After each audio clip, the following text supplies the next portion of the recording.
Right now, there are millions of people looking for love. Some are swiping through dating apps. Some are texting someone they hope likes them back. Some are sitting alone wondering if they'll ever find the right person. And almost all of them are dealing with a problem that would have sounded completely insane to your ancestors. Too many choices. Think about that. You can potentially see thousands of potential partners without ever leaving your bedroom. You can reject someone because they used the wrong emoji. You can stop talking to someone because they took too long to reply. But for most of human history, love worked very differently. No dating apps, no social media, no photographs, no texting, no long-distance relationships, no profiles describing your hobbies, just real people standing right in front of you. And somehow, despite having none of the tools we rely on today, your ancestors managed to fall in love, build families, and create every generation that eventually led to you. Which raises an interesting question. How did ancient humans actually find love? Because the answer is stranger, simpler, and in some ways far more human than most people imagine. Let's start with a reality modern people rarely think about. For most of human history, being alone wasn't normal. Not emotionally. Physically.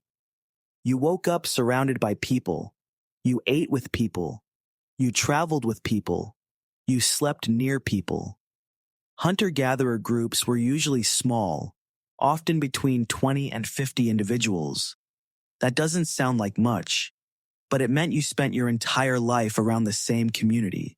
You knew everyone. Everyone knew you. There was no mystery profile online, no carefully selected photos, no chance to pretend to be someone else. Your reputation followed you everywhere. If you were generous, people knew. If you were selfish, people knew. If you were brave, funny, reliable, lazy, cruel, or kind, people knew that too. In a strange way, ancient dating came with the world's most thorough background check. And that changed everything.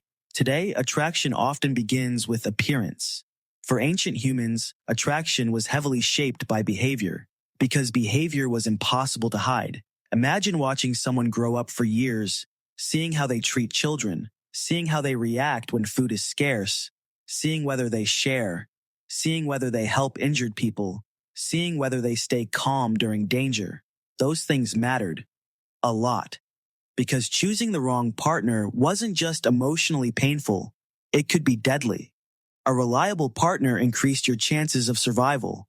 A reckless one could put everyone at risk. So when ancient humans evaluated potential partners, they weren't just asking, do I like this person? They were asking, can I survive with this person? And surprisingly, those aren't completely different questions. But there's another misconception people often have. Many imagine prehistoric life as constant chaos, people grabbing partners randomly. No rules, no structure. The evidence suggests otherwise.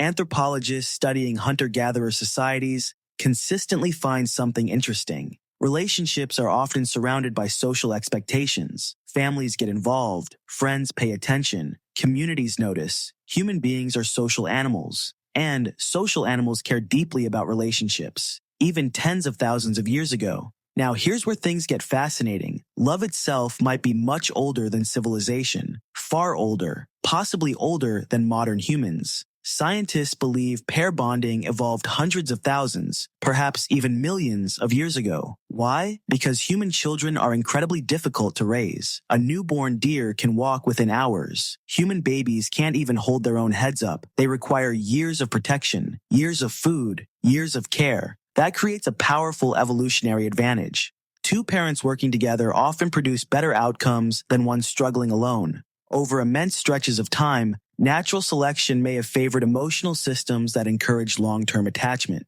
In other words, love may not be a cultural invention. It may be part of the survival strategy that helped create us. But that doesn't mean ancient romance looked identical to modern romance. Far from it. Imagine you're living 30,000 years ago. You don't own property. You don't have a career. You don't have social media status. You don't have a university degree. Many of the things people use today to judge potential partners simply don't exist. So what remains? Skill. character, trust, competence, humor, generosity. Things that matter whether you're living in a cave or a skyscraper. And some evidence suggests storytelling may have played an important role. Think about campfires. For hundreds of thousands of years, humans gathered around them almost every night. Stories were entertainment, education, history, social bonding, all at once. A good storyteller wasn't just interesting, they were valuable. They could teach lessons, preserve knowledge, bring people together, make difficult nights easier. Even today, one of the strongest predictors of attraction is the ability to hold someone's attention. That isn't new. Humans have probably admired charismatic storytellers for a very long time. Then there was humor. Humor is one of the strangest things humans do. It burns energy, produces nothing tangible, and yet every culture on Earth laughs. Researchers believe humor may function as a signal, a way of demonstrating intelligence, creativity, confidence, and social awareness. In other words, the funny guy around the campfire may have been doing surprisingly well for himself. Some things never change. Of course, not every story was romantic. Rejection existed too. Awkwardness existed. Jealousy existed. Heartbreak almost certainly existed, because those emotions appear everywhere humans appear. Ancient people weren't emotionless survival machines. They were us, with fewer possessions, not fewer feelings. And here's something worth thinking about. Modern people often assume love became easier as technology improved. But did it? Your ancestors might spend years getting to know 20 potential partners. You can scroll past 200 in a single evening. They worried about finding someone. We worry about whether there's someone better one swipe away. They faced scarcity. We face overload. Different problems. Same human brain. That's why so many modern frustrations feel strangely familiar. The technology changed. The emotions didn't. Fear of rejection, hope, jealousy, excitement, attachment, loss. Those feelings have traveled through thousands of generations. They're ancient, far older than cities, far older than writing, far older than history itself. And eventually something changed. Agriculture arrived. Villages grew. Property appeared. Inheritance mattered. Wealth mattered. Status became increasingly important. Marriage slowly transformed from a purely social bond into something that also carried economic and political consequences. The story of love became more complicated. Kingdoms rose, religions expanded, empires formed, laws appeared.